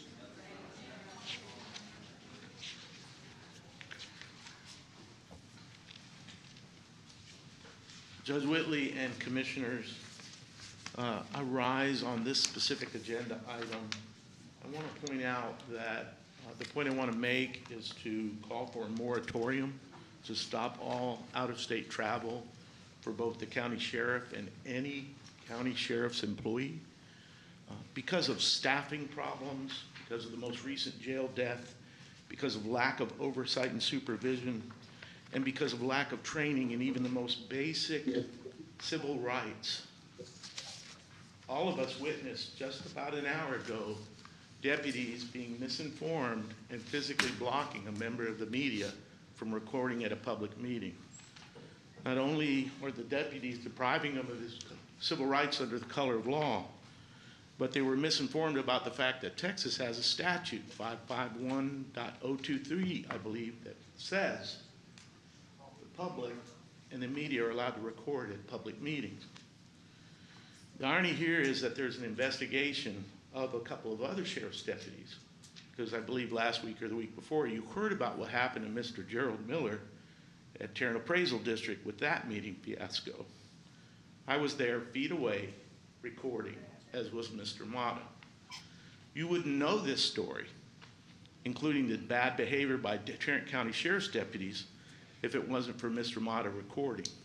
In fact, that still photo on the front page of the Fort Worth Star-Telegram came from the video that Mr. Mata provided to the Star-Telegram, as well as most of the facts in the narrative that the reporter watched. Because, I don't know if you got this part yet, but the actual reporter for the Fort Worth Star-Telegram was among the members of the press that was not allowed into that meeting either. My point is that in addition to the multiple jail deaths and the lack of supervision and the shortness of staff, we don't need any sheriff's department employees going anywhere except for covering extra shifts over at the jail. The liability and the lawsuits that are coming, especially from the most recent family that was traumatized, is going to be an expense that all the taxpayers are going to have to bear. And when you couple that with the reality that what I've been telling you for 10 months is that the sheriff is not only absentee, he's off helping plot the overthrow of the United States government. Every time there's an out-of-state travel request and it's a sheriff's deputy, even if it's for a training that might be worthwhile for that individual, until we clean up this mess right here in Tarrant County, all of you are accountable for sending people off on extraneous trips. Staff is requesting approval. Okay, we have got a motion and a second. If there's no further discussion, please vote. Commissioner Johnson? Yes. Motion passes unanimously. Ms. Tidwell?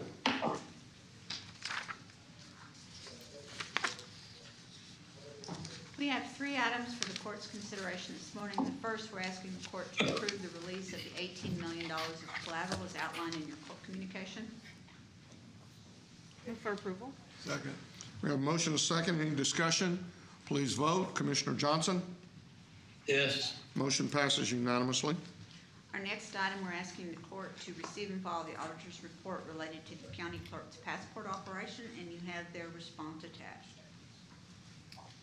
Move approval. Second? We have a motion and a second. Any discussion?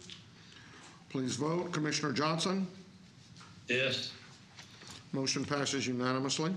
And our final item, we're asking the court to receive and file the Tarrant County financial statements for the period ended for the month of May 2022. Move for approval. I'm sorry, move to receive and file. Second. We have a motion and a second. Any discussion? Please vote. Commissioner Johnson? Yes. Motion passes unanimously. Come on down, Mike.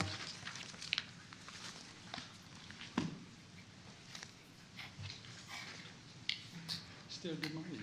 Morning, Mike. Judge. We have one item for your consideration. We're asking an approval of a professional services contract with Park Hill Smith and Cooper Incorporated, doing business as Park Hill for RFQ number 2021-143 consulting services for the master space study plan for the countywide study in the amount of $1,709,659.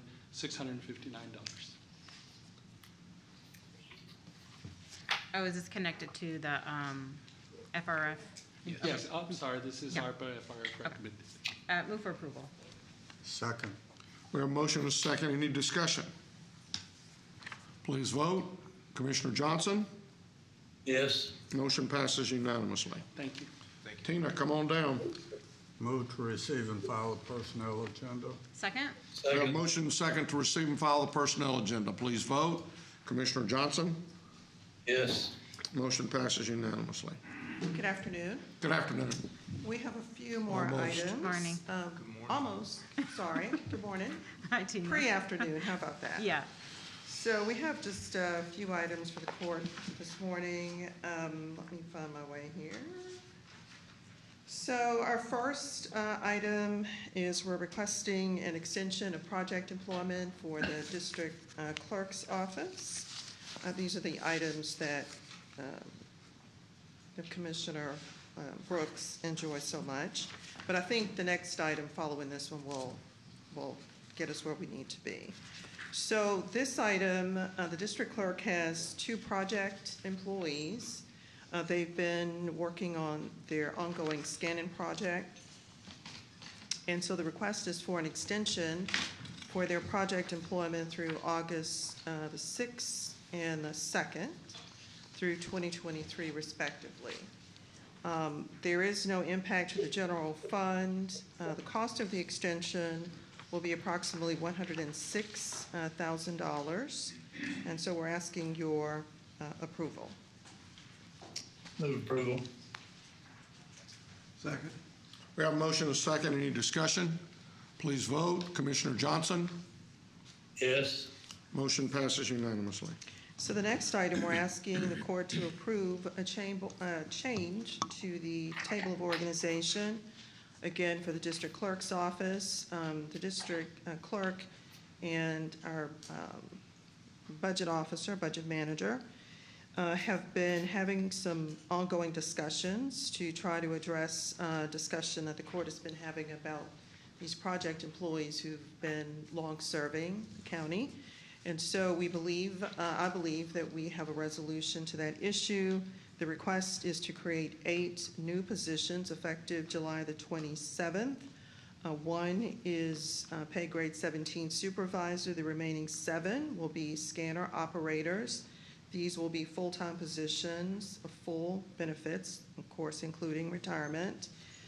Again, there's no impact to the general fund. These funds will be coming from the district clerk's preservation fund. And the plan is that once these positions are posted, again, they are full-time civil service covered positions, so we've got to have applicants compete. But the idea is that once these positions are posted, any project employees who are interested in competing can certainly compete, as well as other applicants. And so over time, then as we move project temps into these full-time positions, then the project positions will be eliminated. And so the costs we're estimating will be offset by savings. Move approval. Second. Second. We have a motion and a second. Any discussion? Please vote. Commissioner Johnson? Yes. Motion passes So did unanimously. Helen take a bow in the back? I can't see her. Helen? Did Helen Yes. take a bow? She's taking a bow. Okay, good. Yay, Helen. Yay, Helen. So our next two items, I believe, are items 4 and 5. Both of these are waivers for terminal benefits. The first is a request from Judge Wolf from the 213th District Court. He's asking the court to waive 338 vacation hours effective August 1st. This is related to a bailiff who's going to be retiring soon, and the judge is anxious to fill the position and has in fact identified a replacement. We're estimating a net cost to the general fund of approximately $15,428 and some change. That does include fringe benefits. Move approval. Second? We have a motion and a second. Any discussion? Please vote. Commissioner Johnson? Yes. Motion passes unanimously. So our next item, again, is a waiver. This is an item that you may recall that we brought to the court a couple of weeks ago. This is the request from Judge Kim for a waiver. At this point, he's asking for 188 vacation hours be waived effective August the 8th. We're estimating a net cost to the general fund of approximately $5,700. Move approval. Motion fails for. Second. We have a second. Any discussion? Why the effective date of August the 8th? Again, we didn't pass this the last time it came forward.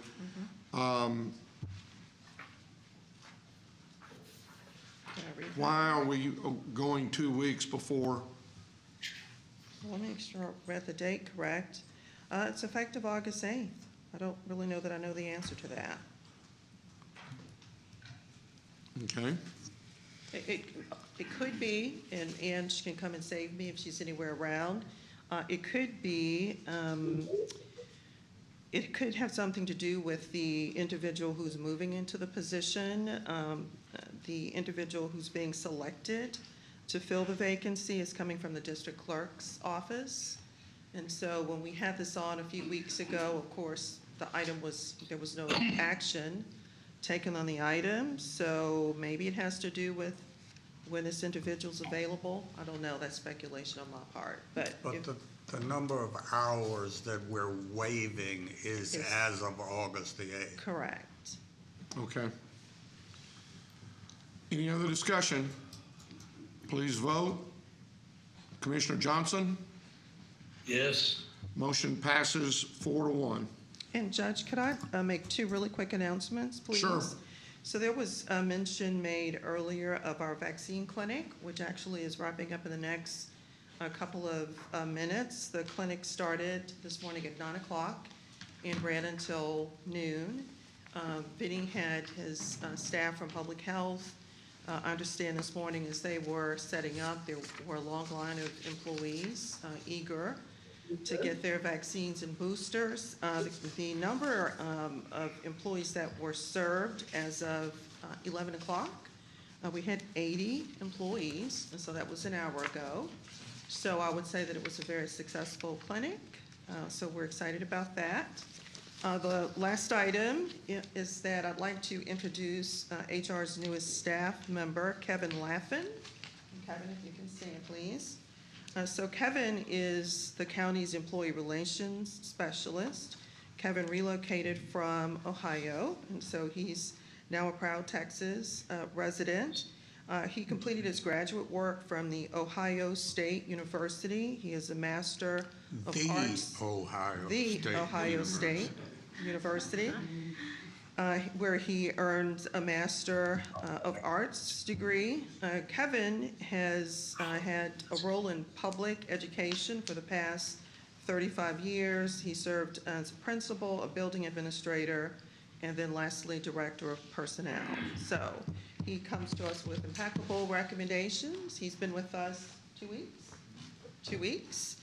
He's hit the ground running, and so we're really excited to have Kevin on our team. Welcome, Kevin. We're going to take about a 5-minute recess. Cool.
let's go ahead and get started back.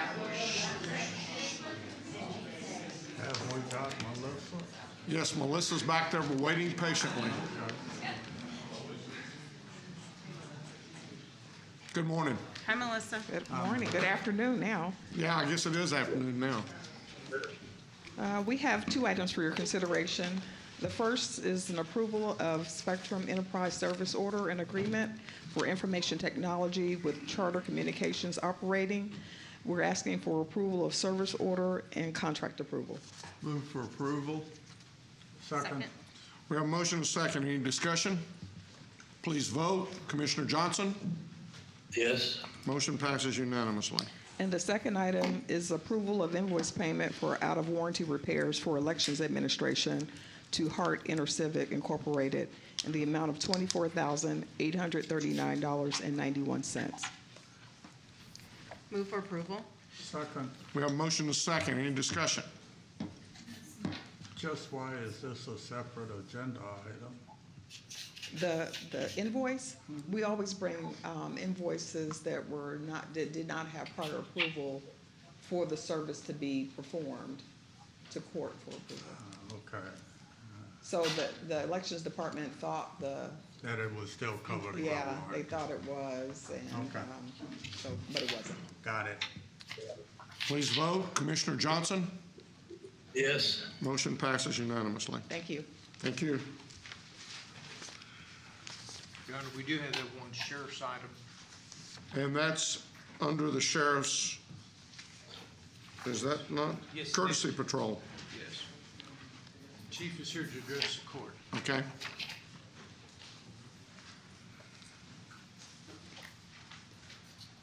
Good afternoon. This regards the courtesy patrol and our relationship with TxDOT. And we've had the same interlocal agreement for almost 20 years now. TxDOT got the interlocal agreement document to us late this year, and that document is in our district attorney's office for review. There's really no changes to the contract. It's a very good relationship, so do you have any questions? What it does is simply extends it for 2 months. Okay. Do we have a motion? I'll move. So moved. Approval. Okay, you figure it out. I'll second. Second. There we go. Yeah. We have a motion and a second. We do have an audience participation on that. Mr. Torlankasi?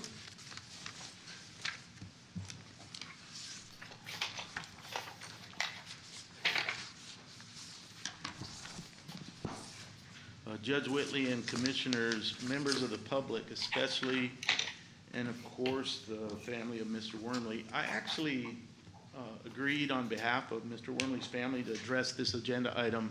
I explained to them what it is. This is the perfect example of extraneous or not necessary staffing at this point.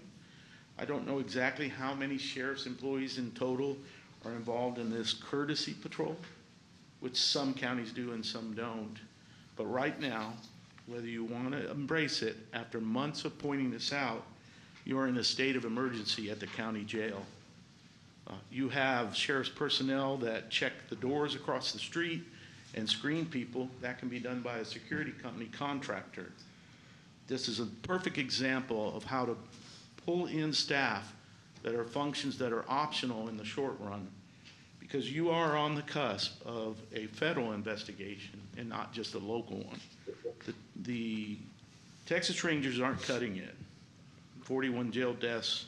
Mr. Wormley had a court date yesterday, which if he had made it alive, since he was unadjudicated, he might actually have been released from jail. But the injuries that he sustained and the neglect of a couple of days is part of the problem. So when you take all of the issues in the aggregate, both the Texas Jail Project and the National Police Accountability Program asked Mr. Mata and I to come here and speak on this and record it, because there are plenty of staffing and personnel available to the sheriff. He just needs to reorganize and reprioritize where those people are deployed. Mr. Torlankasi, in this particular item, you're wrong, because we're reimbursed. We were requested by TxDOT and by the Regional Transportation to provide this courtesy patrol, and they reimburse us for it. So we can't pull those people off of that because they have paid us to put those people on that. Good. Cancel the Thank you very program and much. employ them in the sheriff's department. Thank you very much for your comments, sir. Any other discussion? Please vote. Commissioner Johnson. Yes. Motion passes unanimously. Are there, I believe we're down to, are there any appointments? There being none, then you have before you the claims, including the addendum. Move approval of the claims, including the addendum. Second. We have a motion and a second to approve the claims, including the addendum. Please vote. Commissioner Johnson? Yes. Motion passes unanimously. I believe we have done our briefing items, both of those. And so at this time, we'll come to public comments. The first is, I believe, Chanel Jenkins. Please come forward.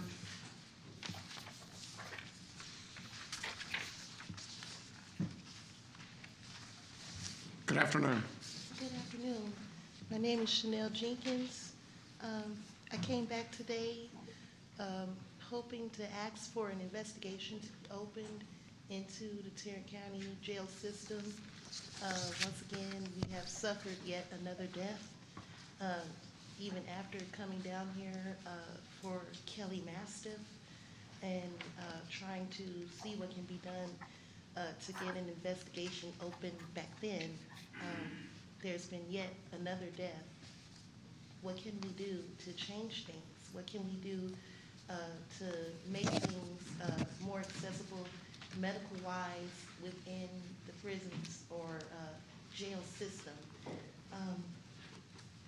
I heard so much being said earlier about MHMR doing things to help the children, but I didn't hear anything about the inmate services, and I'm just wondering why. Because even though you're an adult and you do have some access to things, these people once again have MHMR issues, and they may not be comprehensive or capable of doing these things on their own. They still need case management and assistance. Is there anything that will be done to provide them with better assistance so that they'll have a chance at life even after going through the jail system? Again, because this is not on the agenda, we can't respond at this point in time. I would just say all deaths in the jail are investigated. And that happens every time there's a death in the jail. Okay. I have yet another issue because I was just trying to figure out why a young lady was able to have a baby in her cell within the jail. It seems like they didn't even screen her properly to even be in a cell by herself, pregnant. It's just appalling. It's appalling. I would really, really like for you guys to implement some type of services where they could have better screening before entering the jail, not just send them in there. That's pretty much what I have to say. Thank you. Thank you very much, Ms. Jenkins. Next is Mr. Corwin Cossey.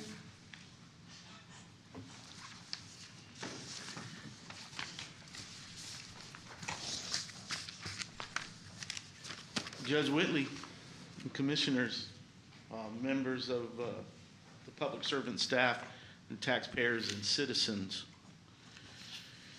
It is never wrong to stand up for someone's civil rights. It is never wrong to call out injustice. It is never wrong to make a practical point on behalf of a grieving family. It is never wrong to stand in front of you and exercise our free speech and free press rights. It is never wrong to show the family of a person who was wrongfully killed in the Tarrant County Jail how to find their voice and speak truth to power. It is never wrong to point out over and over and over again to you individually, that the sheriff's deputies, many of them, starting with a deputy named J.D. Thomas, who is under investigation for the amount of times that he put his hands on me, on Mr. Mata, on Mr. Miller, on the mayor of Hazlet, and on a number of other people. 300 or 400 witnesses witnessed the event at Tarrant Appraisal District. Here's part of the point. You saw it yourself 2 hours ago. Those deputies put their hands on Mr. Mata and tried to take his camera down. If this is what the Sheriff's Department and the deputies of Tarrant County will do right in front of us with the presumed authority that they do not have, law enforcement is supposed to enforce laws. That means that until a free moving citizen of the United States has committed a criminal offense that they've observed, they have no right to put their hands on anyone. That's just a basic fact in the constitutional government that we have. The man that died in the jail, Mr. Wormley, deserved due process. Instead, he got screw process. There was a combination of both neglect and now finger pointing. Once again, lack of supervision, lack of adequately trained staff. To keep it so simple that the 6 deputies that were out the door for a few minutes, and none of them knew about 551.023 for public meetings, none of them knew that they were exercising a civil rights violation under the color of law. I mean, we have a real problem here, and I don't think you get it. This is not just happening in the jail in the blind spot where the cameras don't catch it. This is not happening in the middle of the night when the medical checks aren't being done right. This is happening right here in a public meeting in front of everybody that's still in this room. So no, sir, I am not wrong. You were on the particular issue I talked with you about. Oh, thank you for your signal. That's all we have at this time. That's all we have. We will recess our open meeting and proceed to close to discuss items exempted under section 551.071, 072, 074, 076, and 087 of the Texas Government Code.